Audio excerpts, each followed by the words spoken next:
아브람이 99살이 되었을 때에 여호와께서 아브람에게 나타나셔서 말씀하셨습니다. 나는 전능한 하나님이다. 내 말에 복종하며 올바르게 살아라.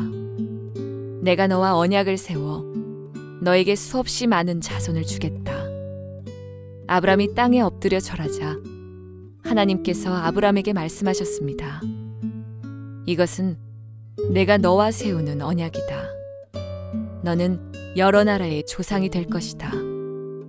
내가 너를 여러 나라의 조상으로 만들었으니 이제부터 너의 이름은 아브람이 아니라 아브라함이 될 것이다. 내가 너에게 많은 자손을 줄 것이다. 너를 여러 나라를 위해 세우리니 너에게서 왕들이 나올 것이다. 내가 너에게 언약을 세울 텐데 이 언약은 지금부터 내가 너와 네 모든 자손에게 세우는 언약이다. 나는 네 하나님이 되며 네 모든 자손의 하나님이 될 것이다. 너는 지금 이 가나안 땅에서 나그네로 살고 있다. 그러나 내가 이 땅 전체를 너와 네 자손에게 영원히 주며 나는 네 자손의 하나님이 되어 주겠다. 하나님이 또 아브라함에게 말씀하셨습니다. 너와 네 자손은 지금부터 이 언약을 지켜야 한다. 너희 가운데 남자는 모두 할례를 받아라. 이것은 너와 네 자손과 세우는 내 언약이니 너는 이 언약을 지켜야 한다. 남자의 양피를 베어라. 이것이 나와 너희 사이에 세운 언약의 표시가 될 것이다. 지금부터 남자아이는 태어난 지 8일 만에 할례를 받을 것이다.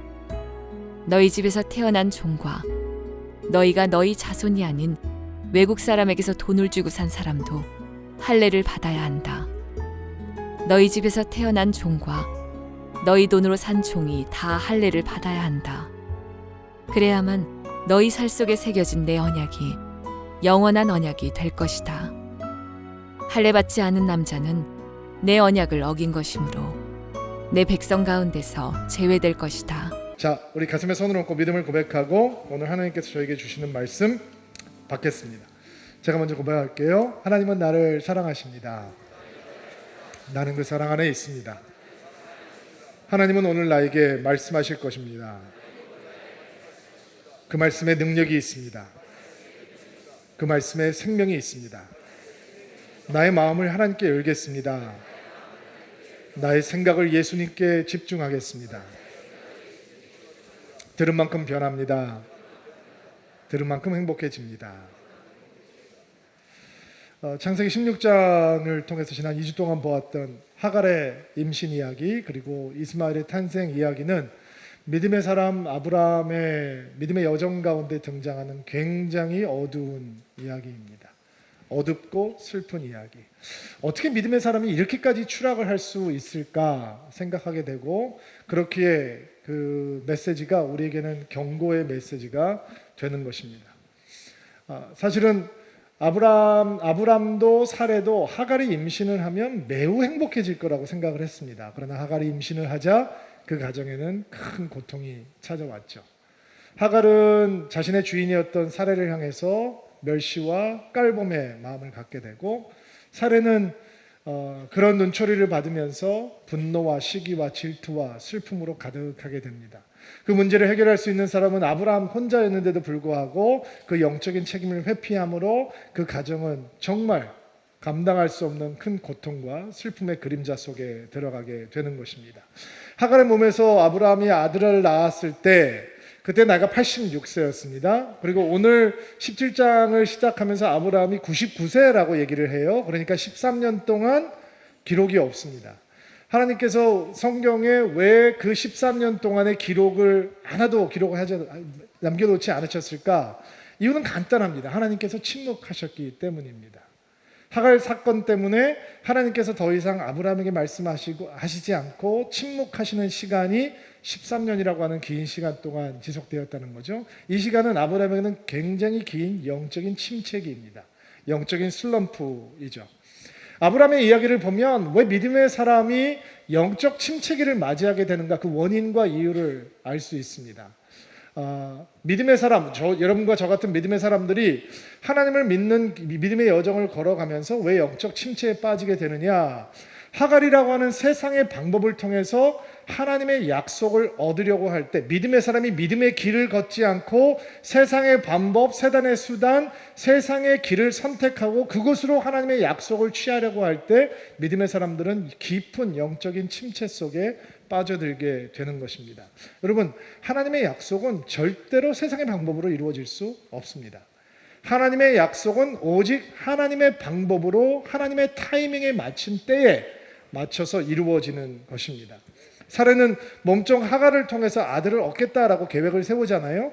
그게 그 당시의 문화와 근동의 풍습을 보면 전혀 이상한 것이 아닙니다. 어쩌면 당연히 그렇게 해야 되는 것이겠죠. 그러나 그것은 육적인 방법이요, 세상의 지혜요, 불신의 길이었습니다. 그렇기에 그 불신의 길을 선택하고 세상의 길을 선택할 때 아브라함에게 믿음의 사람에게 영적인 침체가 오게 되는 거죠. 또 믿음의 사람에게 영적인 침체가 오는 이유는 가짜 약속에 마음을 빼앗기고 있을 때, 가짜 언약에 듬뿍 취해 있을 때, 거짓 약속에 도취되고 그것 때문에 하나님의 약속으로부터 멀어지게 될 때, 짝퉁 약속에 만족하고 있기 때문에 진짜 약속의 소중함을 잊게 될 때 믿음의 사람은 침체 속에 빠져들게 되는 것입니다. 하갈이 이스마엘을 낳아 주었습니다. 얼마나 예뻤을까요? 여러분, 나이가 40이 돼도 애가 나오니까 예쁘더라고요. 86세입니다. 오래 기다렸습니다. 그 당시의 풍습으로 보면 하갈이 낳았지만 사라의 아이요 아브라함의 아들입니다. 얼마나 예뻤을까요? 그리고 그들은 그 이스마엘에게 푹 빠져서 삽니다. 그런데 이스마엘은 약속의 씨앗이 아닙니다. 하나님의 은총의 열매가 아닙니다. 은혜 때문에 주어진 아들이 아니라 세상의 방법으로, 육신적인 방법으로, 인간의 지혜로 얻어낸 아들에 불과합니다. 아브라함과 사르는 이스마엘에 취해서 살아갑니다. 그러니까 약속이 가물가물해지는 거죠. 하나님께 약속을, 아들을 주시겠다고 하는 약속의 감동도 이스마엘을 도취되어서 살아가다 보니까 잊혀지게 되는 것입니다. 그리고 하나님의 약속이 아닌 인간의 지혜로 얻은 세상의 열매에 푹 빠져서 취해 살게 되니까 영적인 침체 속에 빠져들게 되는 것이죠. 또 믿음의 사람이 영적인 침체를 경험하게 되는 이유는 16장에 보면 하갈과 이스마엘의 사건이 등장할 때 그 어디에도 아브라함이 하나님의 지혜를 구했다, 하나님의 뜻을 물어보았다, 하나님의 앞에 제단을 쌓았다, 기도했다, 예배했다, 주의 말씀에 귀를 기울여, 이런 말이 등장하지 않습니다. 여러분, 믿음의 사람들은 하나님을 향해서 마음을 열고 귀를 열어놓아야 되거든요. 그런데 하나님을 향해서 귀를 닫고 사람을 향해서만 귀를 열어놓고 있을 때 영적인 침체에 빠지게 됩니다. 아브라함은 하나님 앞에 서는 것, 그것이 말씀을 받는 자리건 기도하는 자리건 예배하는 자리건 주의 이름을 부르는 자리건 그것을 멈추고 사례를 향해서만 귀를 열어놓고 있습니다. 그리고 긴 13년의 영적 침체 속으로 들어가게 되는 것입니다. 그러니까 교회를 오래 다녔지만 우리가 교회를 다니면서 하나님을 향해서 마음을 열고 하나님을 향해서 귀를 열어놓고 하나님을 향해서 영혼을 좋은 토양으로 간직하지 않으면 교회를 다니고 있지만 예배를 드리면서도 하나님의 임재 안에 들어오지 못하고 말씀을 들으면서도 그 말씀의 씨앗이 우리 영혼 가운데 심겨지지 못하고 기도하는 자리에 서지만 주의 이름을 부르지 못하는 긴 영적인 슬럼프에 빠지게 되는 것입니다.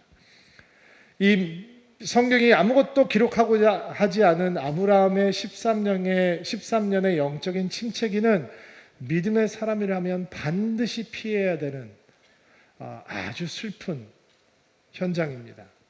그런데 하나님께서는 이렇게 침묵하시는 동안에도 한 믿음의 사람이 영적인 침체에 빠져 있는 순간에도 그 사람을 만드시고 빚어가시는 하나님이신 것을 믿는 은혜가 있게 되기를 바랍니다. 일단 아멘으로 받으세요. 왜냐하면 믿음을 시작하신 분도 하나님이시고 믿음을 진행하는 분도 하나님이시고 믿음을 완성하는 분도 하나님이시고 믿음의 주인이 누구예요? 우리가 아니라 하나님이시기 때문에 우리는 하나님이 침묵하실 때 하나님께서 아무것도 안 한다라고 생각을 하지만 사실은 하나님께서 침묵하시는 동안에 하나님께서는 우리 안에서 우리가 우리의 육신을 신뢰하고 내 자아를 신뢰하는 것을 무너뜨리시고, 아멘. 그리고 우리가 얼마나 무력한지를 하나님 앞에 고백하게 하시고, 그리고 우리가 끝이다, 불가능하다라고 얘기할 때 그제서야 하나님께서는 하나님의 역사를 이루기 위해서 기지개를 펴시고 일을 시작하신다라는 것입니다. 13년의 영적인 침체가 어떻게 하나님의 특별한 은혜로 끝나고 아브라함의 영혼 가운데 끼었던 그 믿음 가운데 끼었던 온갖 불순물들을 하나님께서 제거하시고 다시 그의 믿음을 회복시켜 주시는지 그 특별한 은혜를 오늘 묵상하면서 좀 말씀을 나눠보려고 합니다. 1절 말씀을 개역 개정판으로 한번 읽을게요. 읽어주시겠어요? 시작. 아브라함이 99세 때 여호와께서 아브라함에게 나타나서 그에게 이르시되 나는 전능한 하나님이라 너는 내 앞에서 완전하게 앉아라. 아주 세 가지 중요한 이 포인트가 이 1절 말씀에 있는데, 먼저 하나님께서 자기 자신을 전능한 하나님이라 라고 소개하고 있는 것을 캐치하셔야 돼요.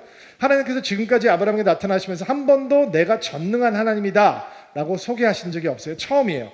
내가 전능한 하나님이다. God Almighty. 히브리어는 엘샤다이. 처음 등장하는 말씀이죠. 전능하신 하나님 엘샤다이다 라고 소개하는 거예요. 자, 하갈이라고 하는 사고가 왜 생겼느냐, 이스마엘이라고 하는 아들이 왜 생기게 되었느냐, 하나님께서 아브라함과 사레에게 약속은 주시는 분이지만 그 약속을 이루실 수 있을 만큼 전능하신 하나님이 아직 아니기 때문에 생긴 사고란 말이에요. 만약에 하나님께서 전능하신 하나님이라면 경수가 끊어진 사례로도 아들을 주실 수 있어요. 늙은 아브라함을 통해서도 충분히 아들을 주실 수 있단 말이에요.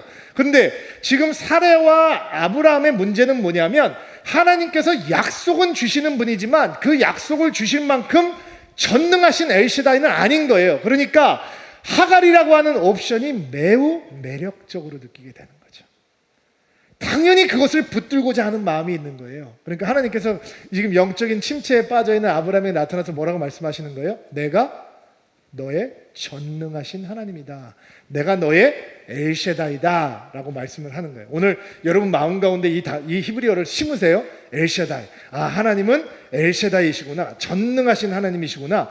능치 못함이 없는 하나님이시구나. 여러분에게 묻습니다. 여러분의 하나님은 전능하십니까? 정말 여러분의 하나님은 엘샤다이이십니까? 여러분, 그러면 하갈이라고 하는 옵션이 매력적으로 느껴지지 않나요? 세상의 길, 육신의 길로 하나님의 약속을 취하겠다고 하는 어리석은 이 유혹으로부터 여러분들은 언제나 워크어웨이 늘 벗어날 수 있는 것입니까? 여러분, 하나님의 축복을 받으려면 믿음의 사이즈가 커져야 되거든요. 근데 믿음의 사이즈는 내가 늘리고 싶다고 늘어가는 게 아니에요. 믿음의 사이즈는 하나님의 사이즈가 커지면 믿음이 커지는 거예요.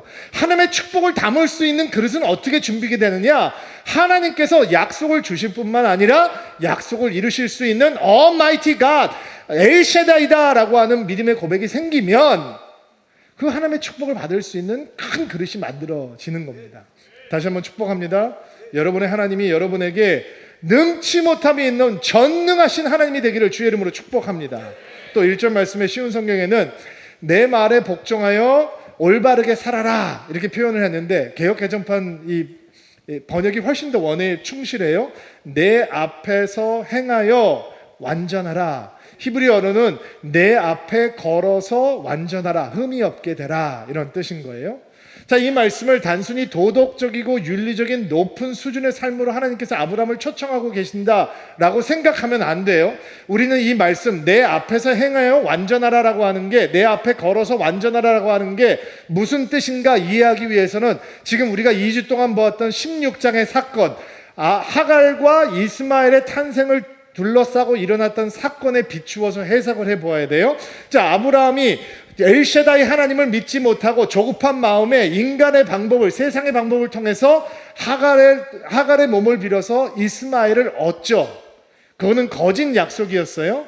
그런데 하나님께서 너는 내 앞에 행하여 완전하라 라고 초청을 하고, 그 말씀은 무슨 뜻이냐? 네가 지금까지 육신의 길을 걷고 불신의 길을 걸어서 나를 온전히 믿지 못하고 이스마엘이라는 아들을 얻었지, 그래서 가족이 고통스러워졌지, 그리고 13년의 긴 영적 침체를 경험하고 있지, 이제는 돌아오라, 이런 뜻이에요. 불신의 길을 걷지 말고 믿음의 길을 걷고, 세상의 길을 선택하지 말고 하나님의 길을 선택하고, 이제 구부러졌던 관계, 하갈을 선택했기 때문에 망가졌던 너와 나와의 관계, 이스마엘에 푹 빠져서 거짓 약속에 도취되어서 잊어버리고 있던 하나님의 약속의 풍요로움, 그것을 잊었기 때문에 깨어졌던 하나님의 관계, 그것을 다시 회복하라 라고 하는 말씀이 내 앞에 걸어서 완전하라 라고 하는 뜻 속에 포함되어 있는 것입니다. 사실은 아브라함이 하갈 때문에 마음이 나뉘고, 이스마엘 때문에 마음이 나뉘고 13년 동안 이스마엘 예뻐하면서 하나님에 대해서, 하나님의 약속에 대해서, 하나님의 언약에 대해서 까마득하게 잊어버리고 있는 거거든요. 마음이 막 분산되어 있단 말이에요. 하나님께서 그 마음을 내게 돌려놓으라, 그리고 다시 관계를 회복하자 라고 하는 말씀이 내 앞에 걸어서 완전하라 라고 하는 말씀 가운데 포함되어 있는 것입니다. 하나님께서 이렇게 아브라함의 영적인 침체를 거두어 내신 거죠. 나에게 집중하자. 나를 봐라. 믿음의 길을 가라. 다시는 불신의 선택을 하지 마라. 언제나 나를 선택하고 나의 약속을 선택하고 나와 함께 가자. 나의 손을 붙들고 나와 함께 가자라고 말씀하고 있는 것입니다. 이것이 영적 침체를 끝내시는 하나님의 도전이요 초청이신 것입니다. 엘샤다이 하나님께서 이 관계를 회복하자라고 아브라함을 초청하고 계시는 거예요. 그리고 우리가 주목해야 되는 아주 짧은 구절이 있는데, 내 앞에서 라고 하는 구절이에요. 내 앞에서. 아주 강력한 말씀이죠. 하나님 앞에서. 이게 종교 개혁자들의 신앙의 심장과도 같은 말씀이었어요. 이 하나님 앞에서라고 하는 말을 라틴어로 뭐라고 얘기하냐면, 여러분도 너무 잘 아는 말씀이에요. 코람 데오. 하나님 앞에서.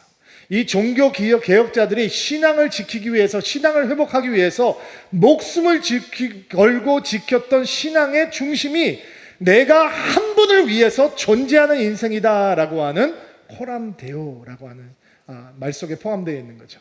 마치 이 배우가 단 한 명의 관중을 위해서 무대에 서 있듯이, 그렇게 하나님의 임재 가운데 하나님을 의식하고 하나님을 인식하고 살아가자라고 하는 게 종교 개혁자들의 신앙이었어요. 우리 시대에 필요한 신앙도 바로 그것이에요. 여러분, 사람의 눈을 의식하면 절대로 신앙은 바로 세워지지 않아요. 절대로 깊어지지 않아요.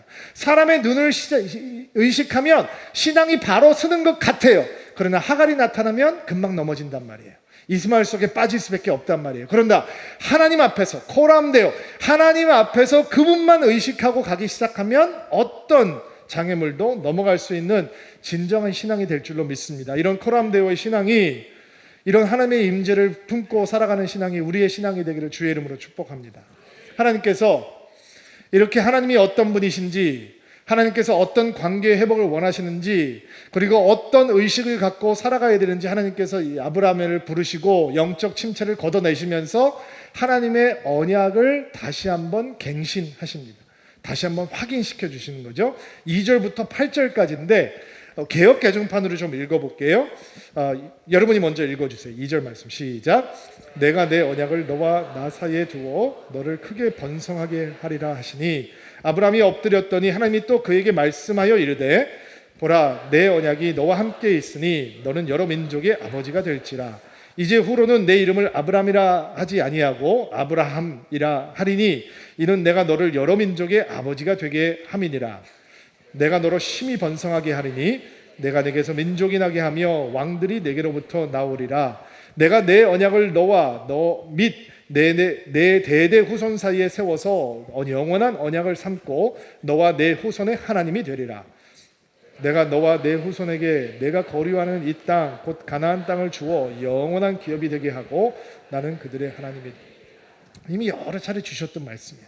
갈대아 우르를 떠날 때도 하나님께서 이 말씀을 주셨고, 롯과 재상의 분쟁이 있어서 롯을 떠나보낸 다음에 척박한 땅에 떠 있을 때 땅의 티끌을 바라보라고 하시면서 리마인드 해주셨던 말씀이고, 가나안 땅의 왕이 되기를 거부하고 헤브론 산지로 돌아왔을 때 그 공허한 마음 가운데 하나님께서 밤에 나타나셔서 하늘의 별을 바라보라 하면서 보여주셨던, 확인시켜 주셨던 말씀도 바로 이 말씀이고, 쪼갠 짐승 사이를 지나시면서 하나님께서 혼자 그 언약을 맺으시면서 내가 이 약속을 지키겠다라고 작정하셨을 때도 리마인드 해주셨던 말씀이 바로 이 말씀이죠. 여러분, 사람은 바뀌지만 하나님은 바뀌지 않습니다. 하나님은 어제나 오늘나 내일도 동일하신 하나님인 줄로 믿습니다. 하나님의 약속은 반드시 이루어지기에 하나님께서는 긴 영적인 침체 가운데 빠져있는 아브라함을 찾아오셔서 내가 너에게 약속했지, 내가 다시 약속하고 다시 갱신하고 다시 확인할게, 이게 너의 삶 속에서 이루어질 거야 라고 말씀을 주시고 약속하고 있는 것입니다. 창세기 17장에서는 위여 내가 이렇게 하겠다라고 하는 표현이 17번 등장합니다. 하나님께서 얼마나 지긋지긋하게 너 지금 잊고 살고 있지? 내가 할 거야, 내가 할 거야, 내가 해줄 거야 라고 하고 지겨울 정도로 하나님께서 하나님의 약속을 확인하고 있는 것입니다. 2절부터 8절까지의 말씀에 나와 있는 이 언약을 보면 내가 너를 번성하게 하리라, 너의 큰 민족을 만들어 주리라, 여러 민족의 아버지가 될 것이다, 내가 너를 심히 번성하게 해서 여러 민족이 너에게 나며 그리고 왕들이 너에게 나올 것이고, 내가 너와 너 자손들에게 영원한 언약을 맺고 내가 그들의 하나님이 되고, 네가 지금 나그네처럼 살아가고 있는 이 땅을 내가 너에게 주고 이 땅이 너에게 영원한 기업이 되게 하겠다. 이 영원하다라고 하는 게 인간 사회에는 없잖아요. 이 땅에는 없는 거거든요. 이 영원한 기업이라고 하는 약속은 예수 그리스도까지 연결이 되는 거란 말이에요. 하나님께서 이런 어마어마한 언약을 다시 한번 주시는 거죠. 이 언약의 갱신 내용을 보면 사실은 하나님의 뜨거운 마음을 엿볼 수 있어요. 어떤 뜨거운 마음이냐? 첫째, 나는 한다면 한다라고 하는 하나님의 신실하신 뜨거운 마음이에요. 여러분, 하나님께서 축복하기를 작정하시면 그 어느 것도 장애물이 되지 않아요. 아멘으로 받으세요. 하나님께서 내가 너를 축복한다, 너 아들 줄 거야, 너 아들 하나 받고 그 약속을 보지 못하고 떠나지만 그 아들 하나를 통해서 엄청난 거대한 민족이 나올다는 거 너는 못 믿지? 근데 나는 어떤 하나님이라고 그러셨어요? 엘샤다이, 능치 못함이 없는 하나님, 이삭을 통해서 거대한 민족을 만드실 수 있는 하나님. 나는 한다면 한다, 난 약속한 거 지킨다, 내가 축복하면 그 축복을 막을 자가 없다 라고 하는 하나님의 신실하신 약속이, 이 뜨거운 마음이 하나님의 언약의 갱신 가운데 있는 것입니다. 여러분, 하나님께서 여러분을 축복하기 원해요. 여러분을 부르시고 여러분에게 믿음을 주시고 여러분을 의롭다 하시고 여러분을 칭의하시고 여러분을 영화롭게 하시고 하늘의 유업을 받게 하시는 거예요. 이게 믿음의 사람이 가지고 있는 권세거든요. 근데 목사님, 제 삶의 현장은 아니 글쎄 축복하시겠다라고 하면 막을 게 없다니까요. 왜냐하면 그분은 엘샤다이, 우리의 부족함과 상관없이 축복하시겠다라고 약속하시면 축복하시는 하나님이기 때문에 그런 거예요. 어느 3살짜리 아이가 엄마의 손을 잡고 시외버스 터미널에 갔습니다. 분명히 갈 때는 엄마의 손을 잡고 갔는데 얼마 지나지 않아서 엄마가 없어졌어요.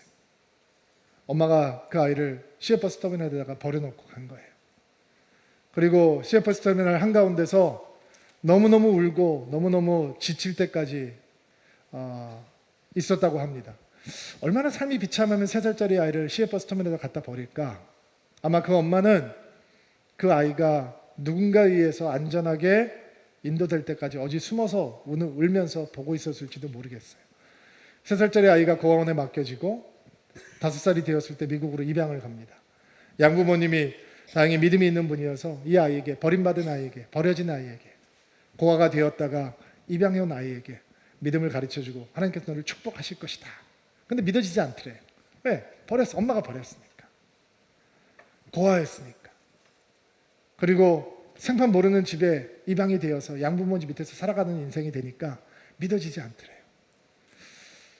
얼마나 비참한 인생으로 전락할 수 있는 상황입니까? 근데 이 아이가 어렸을 때부터 운동을 잘했는데 너무 키가 작아가지고 몸뚱이가 큰 이 미국 사람들하고 경쟁해서 운동을 제대로 할 수가 없는 거예요. 근데 몸이 작아도 이 미국 사람들하고 상대해서 잘할 수 있는 운동이 있어요. 그게 무슨 운동인지 아세요? 체급 운동이죠. 비슷한 사이즈끼리 운동을 하면 잘할 수 있는 거예요. 그래서 처음에는 태권도를 배우고 킥복싱을 배우고 그러다가 복싱을 배워서 세계 챔피언이 됩니다. 여러분 보세요. 버려진 아이로, 고아로, 입양아로. 근데 하나님께서 너를 축복하실 것이다. 끊임없이 부모가 그 아이를 위해서 선포했고 그 아이는 세계 챔피언이 되어서 가는 곳마다 희망을 얘기하고 내가 여기까지 올라온 것은 나의 힘이 아니요 나의 능력이 아니라 하나님의 은혜였습니다. 간증하는 하나님의 믿음의 사람이 되었어요. 여러분 하나님께서 축복하시겠다고 작정하면 그것을 막을 것은 없습니다. 하나님께서 모세를 축복하시기로 작정하시죠. 태어나자마자 버려져야 되는 아이예요.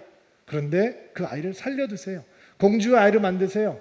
그리고 민족을 출애굽시키는 인도자로 사용하고 싶으신 거예요. 모세는 오해를 했죠. 내가 왕자로서의 힘과 능력을 가지고 그 일을 감당할 수 있을 거야. 근데 그렇게 자기 힘을 가지고 노력할 때는 살인자가 되어서 광야로 도망을 가요.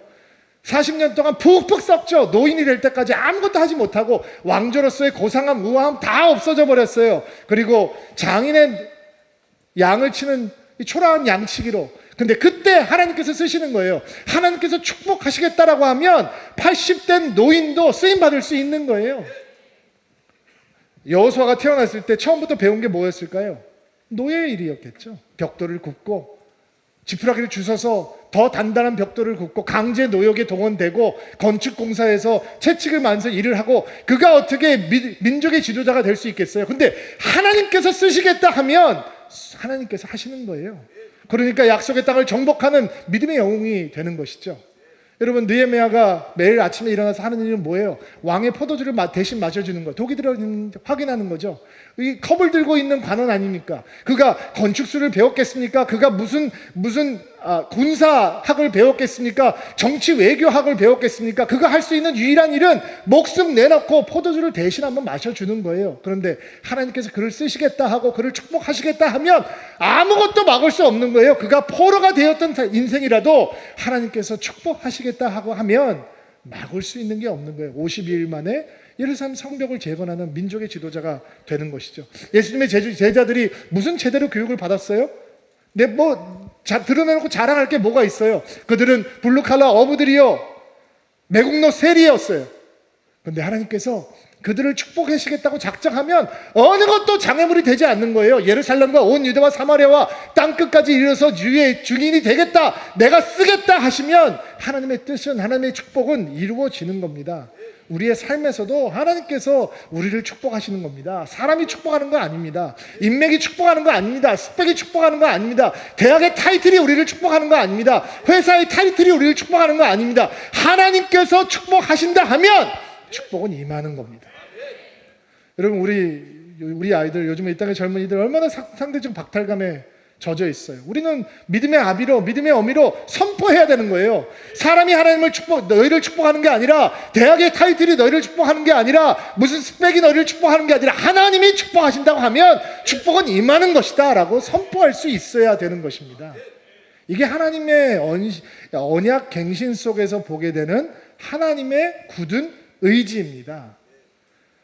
저는 오늘 여러분들께서 이 자리를 떠나시기 전에 나는 한다면 한다, 나는 너희들을 축복하기로 작정했고 너희들의 그릇이 준비되면 내 축복을 부어줄 것이다 라고 하는 하나님의 함성이 우리 영혼을 채울 수 있는 복된 주일이 되기를 주의 이름으로 축복합니다.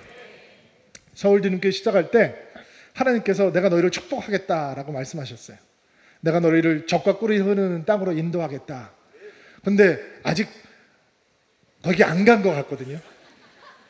그래서 저도 설교 준비하면서 하나님한테 막 기도했어요. 하나님, You 엘샤다이, 전능하신 하나님, 나는 우리 성도들을 거기로 인도하지 못하고 신목사님도 거기로 인도하지 못할지라도 주께서 거기까지 인도하시면 우리는 갈 줄로 믿습니다. 우리는 상상도 하지 못하는 엄청난 영적인 거대한 파도가 드림인들을 통해서, 서울 드림교회를 통해서 흔들리고 있는 이 땅 가운데 임할 줄로 믿고 은혜의 쓰나미가 다시 한번 이 땅을 복음으로 덮을 줄로 믿습니다. 기도하게 되더라고요. 여러분도 기도할 수 있게 되기를 주의 이름으로 축복합니다. 하나님께서 하시면 한다. 여러분 삶 속에서 하나님께서 축복하기를 작정하시면 그 어느 것도 막을 수 없다라고 하는 것이 주의 언약 가운데 있는 말씀입니다. 또 우리가 보게 되는 하나님의 언약의 갱신 속에서 발견하게 되는 하나님의 뜨거운 마음은 무엇이냐? 하나님의 은혜는, 하나님의 축복은 우리에게서 머무르지 않고 다음 세대로 흘러간다, 후손으로 흘러간다는 거죠. 계속 반복하면서 말씀하고 내가 너의 후손과 언약을 맺겠다. 내가 너의 하나님이 될 뿐만 아니라 그들의 하나님도 될 것이다. 내가 너와 언약을 맺고 그들과 언약을 맺으며 내가 그들의 하나님도 될 것이다. 그리고 하나님께서 아브라함을 부르실 때 뭐라고 말씀하셨어요? 너는 복이 되고 내가 복이 근원이 되고 너로 인해서 땅에 있는 모든 백성들이 복을 누리게 될 것이다. 이렇게 말씀하셨잖아요. 하나님의 이 의도는 단 한 번도 은혜가 우리 안에 들어와서 은혜가 우리 안에 충만함으로 끝나는 게 아니다라는 거예요. 하나님께서는 우리를 통해서 흘러 넘치게 하신다라는 거예요. 할례 사건도 마찬가지예요. 하나님께서 할례를 행하라라고 하실 때 언약을 체결하시면서 언약의 사인이 너희 가운데 있게 하라라고 하면서 할례를 받아라 하시잖아요. 근데 아브라함만 받아라. 아니야.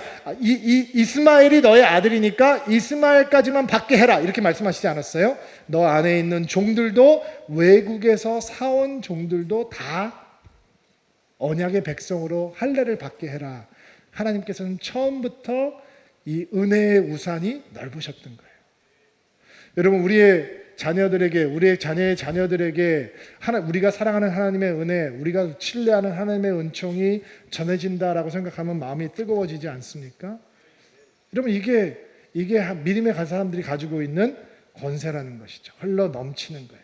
10주년 이 생일을 준비하면서 저희가 이렇게 4주 동안 페스티벌을 하는 이유도 바로 하나님의 은총은 우리 가운데 머무르지 않고 흘러 넘치고 흘러가야 되기 때문에 그렇게 하는 거예요. 특별히 세 번째 주에 있는 전도 주일에 대해서는 여러분 절대로 무관심하시면 안 돼요.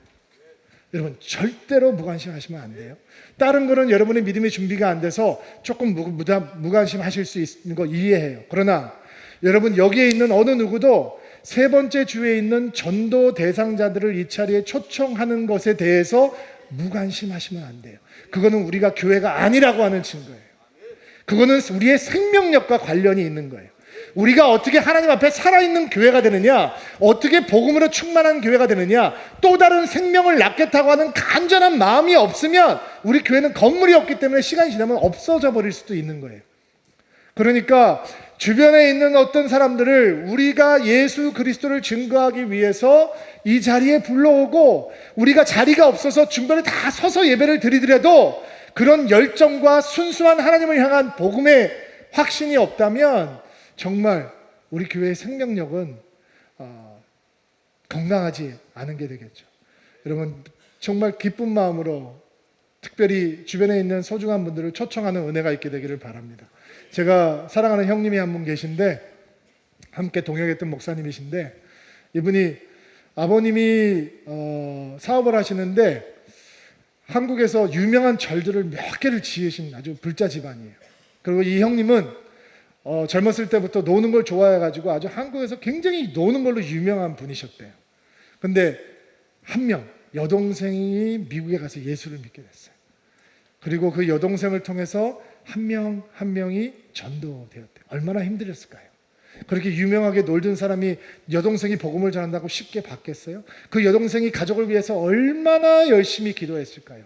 그 눈물을 쌓아놓으면 정말 엄청난 눈물이었을 거예요. 그런데 한 분 한 분 부모님을 초청하고 그리고 이 형님께서 복음을 전하고 예수를 믿을 때 큰 화제가 됐어요. 근데 이분이 신학교를 가겠다고 결정을 했어요. 사람들이 놀라기 시작했어요. 아니 신학교가 무슨 너 같은 사람을 받냐라고 생각을 하기도 하고 근데 사람들한테 전도사가 됐다고 얘기를 하고 목사 안수를 받는다고 하니까 함께 세상에서 살던 사람들이 도대체 네가 믿는 하나님이 누구길래 너가 만난 하나님이 누구길래 너 같은 사람이 그렇게 되느냐. 근데 여러분들 중에서도 그렇게 사셨던 분들 많이 있죠. 여러분이 메시지예요. 여러분이 그리스도의 편지예요. 여러분 프로그램이 그들을 변화시키는 게 아니에요. 변화된 여러분, 예수를 만난 여러분의 그 순수하고 온전한 초청과 메시지가 그들을 예수를 소개하는 통로가 되는 것입니다. 여러분 우리가 예수를 믿게 되었습니다. 보지 못한 예수를 사랑하게 되었습니다. 그것으로 끝난다면 우리는 하나님 앞에서 부끄러운 인상이 될 것입니다. 축복이 우리 안에 흘러 들어왔고 그 예수라고 하는 축복을 흘려 보낼 수 있는 은혜가 있게 하는 것이 바로 하나님의 은혜의 갱신 가운데 숨겨져 있는 뜨거운 마음인 것입니다. 이 뜨거운 마음을 품는 여러분들이 되기를 주의 이름으로 축복합니다. 또 마지막으로 하나님의 은혜의 갱신 속에서 보는 또 하나는 하나님의 뜨거운 마음은 아브라함에게 새로운 시작을 허락해 주신다라는 것입니다. 지금 침체기잖아요. 영적인 슬럼프죠. 5절 말씀인데 개역 개정판으로 한번 읽어볼게요. 시작.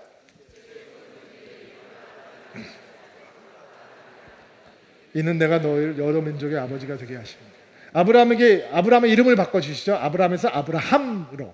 아브라함이라고 하는 이름은 존귀한 아버지, Father of many, 많은 아이들의 아버지란 뜻이에요. 아브라함이라고 하는 뜻은 열국의 아버지. 아브라함이 이름에 대해서 상처가 있어요. 왜냐하면 오늘 가는 곳마다 당신 이름이 뭡니까? 그러면 아브라함입니다 라고 얘기하면 Father of many, 많은 아이들의 아버지. 도대체 존귀한 아버지, 아이가 몇 명이나 되길래 이렇게 이름이 거창합니까? 그러면 아브라함은 정말 창피하게 얘기를 해야 되죠. 아들이 없습니다. 평생 그러고 살았어요. 그리고 겨우 얻은 게 이스마엘이란 말이에요. 근데 하나님께서 이름을 바꿔주세요. 지금까지 이름도 서러웠는데 앞으로 이름은 더 서러운 열국의 아버지로 바꿔주세요. 이게 아마 믿음이 없다면 이게 웃기다 못해서 화가 나는 상황인 거죠. 그런데 여러분 생각해 보세요. 하나님께서 자신을 뭐라고 소개하셨죠? 엘샤다이. 엘샤다이 하나님은 아들이 없는 아브람을 열국의 아버지 아브라함으로 만들어 주실 수 있는 하나님이에요. 엘샤다이 하나님은 이스마엘만으로 만족하는 작은 믿음의 아브람을 열국의 아버지가 되는 큰 믿음의 아브라함으로 만들어 주실 수 있는 하나님이에요. 엘샤다이 하나님은 영적인 긴 침체에 빠져서 하나님을 부르지도 못하고 이스마엘에 빠져있던 아브라함을 하나님만 소망하고 하나님만 기대하고 약속을 붙들고 그 약속 때문에 마음 설레게 하는 언약의 사람 아브라함으로 바꿔주실 수 있는 전능하신 하나님이란 말이에요. 이게 하나님께서 은혜예요. 하나님의 축복과 은혜는 우리의 소원보다 사이즈가 커요. 그러니까 여러분의 소원을 구하시면 안 되고 하나님의 축복을 사모하셔야 돼요. 저도 이렇게 이름이 바뀌는 축복을 한번 경험해 봤어요. 제가 미국 가서 긴 젊은 시절의 방황기를 끝내고 정말 성령 충만한 목사님을 만나서 내비게이터 목사님을 만나서 제자 훈련을 받고 영성 훈련을 받으면서 진짜 빡세게 훈련을 했거든요. 근데 말씀이 얼마나 단지 정말 은혜 충만한 시간이었어요. 아침에 2시간, 밤에 2시간 기도를 했는데 기도 이 채플에 집어넣고 바깥에서 문을 잠그세요. 그러면 2시간 끝나면 문 열어주시는 거예요. 근데도 기도도 막 뚫리고 막 얼마나 황홀한 시간들이었어요. 근데 목사님께서 어느 날 은혜가 충만하셔서 저에게 안수를 하시면서 기도를 하시면서 이렇게 기도를 하시는 거예요. 너는 이제부터 여호수아다, 좌슈아다. 여러분 좌슈아라고 하는 이름이 무슨 뜻인지 아세요? 여호와는 구원이시다. 호세아, 요슈아, 지저스 다 같은 뜻이에요. 여러분 제가 어떻게 그런 이름을 가질 수 있겠어요? 그리고 저한테 이렇게 축복 기도를 하시면서 네가 밟는 땅이 예수 그리스도의 땅이 될 것이고 네가 밟는 땅이 믿음으로 정복하는 땅이 될 것이고 여호수아처럼 믿음의 땅을 정복하는 승리의 인생이 되라고 축복하시는 거예요. 네 이름이 불려질 때마다 하나님께서 구원이 되신다라고 하는 메시지를 전하는 종이라라고 축복해 주시는 거예요. 감사한 마음으로 받았죠. 마음이 벅차더라고요. 사실 저는 영어 이름을 브라이언이라고 지으려고 했어요. 왜 브라이언이냐? 제가 어렸을 때부터 퀸이라고 하는 밴드를 진짜 좋아했는데 그 퀸에 브라이언 메이라고 하는 기타리스트가 있어요. 그리고 그 브라이언 메이처럼 제가 헤어스타일을 하고 기타를 메고 다니던 시절이 있었어요. 그래서 제가 영어 이름을 하나 하게 되면 브라이언이라고 이름을 줘야 되겠다. 근데 하나님께서는 다른 의도가 있으셨던 거죠. 내가 세상을 좋아하는 브라이언이 아니라 하나님께 올인한 좌슈아로, 여호수아로 바꿔주시는 이런 감동의 순간을 제가 경험해 보았어요. 다음 주에도 보겠지만 사레의 이름도 바꿔주세요. 사레라고 하는 이름은 공주라는 뜻이에요. 사라는 열국의 어머니예요. 자, 여러분 생각해 보세요. 지금 집에 돌아가서 아브라함을 향해서 사레가 부르는 거예요. 아브라함, 열국의 아버지. 부르고도 웃겨. 듣는 사람도 민망하고 부르는 사람도 이상하고. 사레를 향해서 아브라함이 불러요. 애 하나도 없는데 언약의 자성이 임하지 않았는데 사라, 열국의 어머니, 공주라고 부를 땐 그래도 기분이 괜찮았어요. 근데 열국이라고 어머니라고 부르니까 참 이상해요. 민망해요. 우스워요. 어색해요. 근데 여러분, 입술에 권세가 있는 거 아시죠? 입술에 권세가 있어요. 말하고 반복하고 그리고 부르고 하면 그렇게 믿어지는 거예요. 제가 저희 아이들을 향해서 저희 아내에게 조금 과할 정도로 사랑합니다, 축복합니다, I love you 이런 얘기를 좀 많이 해요. 그렇게 안 생겼죠. 근데 미국 문화가 좀 그렇잖아요. 근데 우리는 그런 미국 문화를 보면서 좀 싸구려 같다, 너무 립서비스 같다 그런 생각을 하잖아요. 그런데 제가 그렇게 해보니까 시도 때도 없이 I love you, 사랑합니다, 축복합니다 이렇게 얘기를 해보니까 그렇게 말하면 그렇게 행동하게 되고 그렇게 행동하면 그렇게 사라지게 되더라고요. 여러분 보세요. 아들이 아직 없는 거예요. 99세, 89세, 경수 끊어지고 소망 없음. 근데 집에 들어가서 서로를 향해서 얘기하는 거예요. 열국의 아버지, 어이, 열국의 어머니, 내일 하루 종일 열국의 아버지, 열국의 어머니. 그러니까 믿어지는 거예요. 목사님, 그런 말씀이 어디 있어요? 로마서에 있죠, 그런 말씀이. 로마서 4장 18절부터 21절 한번 읽어봐요. 시작. 이와 같이 많아질 것이다 라고 말씀하신 대로 자기가 많은 민족의 조상이 될 것을 믿고 소망하였습니다. 아브라함은 100살이나 되어 거의 죽은 사람이나 맡은 게 되었고 살아도 나이가 많아 하나님을 믿는 믿음이 약해지지 않았습니다. 그는 하나님의 약속에 대해 불신하거나 의심하지 않고 오히려 그 약속을 굳게 믿어 하나님께 영광을 돌렸습니다. 아브라함은 하나님께서 친히 약속하신 것을 이루신 능력이 다 나오잖아요. 오늘 봤던 게 이 사도 바울이 정확하게 요약을 해주잖아요. 왜 그게 믿어졌냐? 엘샤다이 하나님이시니까. 그리고 부르면 부를수록 열국의 아버지, 열국의 어머니 믿음이 차오르기 시작하는 거예요. 믿음을 고백하면 고백할수록, 선포하면 선포할수록 그 안에 슬럼프에 빠졌던, 정적 침체에 빠졌던 아브라함의 믿음이 다시 살아나기 시작했다는 거예요. 여러분, 하나님께서는 아브라함 포기하지 않으셨죠? 우리도 포기하지 않으세요. 그러니까 여러분도 절대로 포기하지 마세요. 아멘을 받으세요. 때로는 넘어지지만 믿음의 길을 걷기에 언약을 붙들고 소망하는 것을 절대로 포기하지 마세요. 그럼 하나님께서 이루실 줄로 믿습니다. 자, 말씀을 정리합시다. 13년 동안 긴 영적 침체를 깨시고 다시 찾아오신 하나님께서 아브라함의 믿음을 다시 세워주시고 이름을 바꿔주시고 새 이름을 주시는 거예요. 그 새 이름에 걸맞는 삶이 어떤 삶이냐? 몇 가지로 정리했어요. 첫째, 하나님이 어떤 분이신지 빨리 바꾸셔야 돼요. 무력한 하나님, 절대로 우리 새 이름에 걸맞는 삶을 살 수 없어요. 어떤 하나님이어야 돼요? 엘샤다이 하나님, 전능하신 하나님, 능치 못하심이 없는 하나님. 그렇게 하나님이 되실 때 하나님께서 우리에게 주시는 새 이름에 걸맞는 삶을 살 수 있는 것입니다. 두 번째, 하나님 앞에서 살아가는 것을 배우시기 바랍니다. 코람데오, 우리는 한 분의 관중을 위한 배우입니다.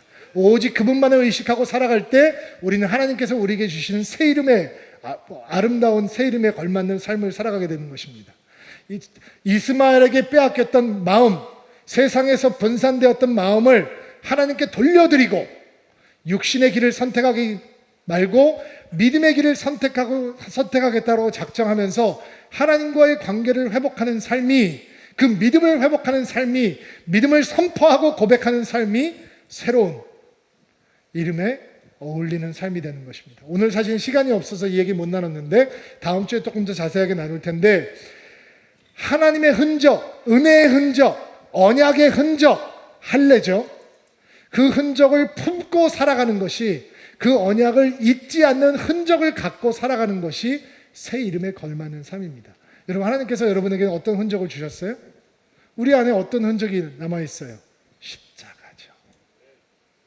하나님이 우리에게 어떤 하나님이신지, 우리가 하나님께 어떤 하나님이신지, 오늘 우리가 무엇을 붙들고 살아가야 되는지 십자가를 보면서 하나님의 은혜를 기억하는 여러분들 되기를 주의 이름으로 축복합니다.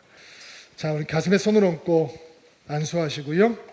여러분을 위해서 축복하고 기도하겠습니다. 하나님, 오늘도 주의 말씀을 아멘으로 감사함으로 받습니다.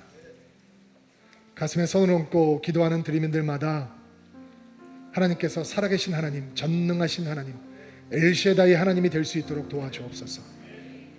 작은 하나님을 믿지 않고 능치 못함이 없는 하나님을 믿는 믿음을 허락하여 주옵소서. 언제나 하나님 앞에 머무는 코람데오의 삶을 살게 되기를 소망합니다. 우리를 바라보고 계시는 그 한 분의 관중을 위해서 거룩하고 순결한 인생, 하나님을 의식하는 인생이 될 수 있도록 도와주옵소서. 분산되었던 마음을 주님 앞에 다시 돌려드립니다. 새 이름에 걸맞는 약속을 향한 믿음을 회복할 수 있도록 도와주옵소서. 우리 안에 믿음의 흔적을 주시니 감사합니다. 약속의 흔적, 생명의 흔적을 주시니 감사합니다. 십자가를 바라보고 십자가를 따라가는 인생 되게 하시고 날마다 주의 이름을 부르며 승리할 수 있는 믿음의 사람들이 될 수 있도록 은총을 베풀어 주옵소서. 이번 한 주간도 주의 손을 붙들고 주와 동행하는 믿음의 사람들이 될 수 있도록 주여 역사하여 주시옵소서. 예수님의 이름으로 기도하옵나이다.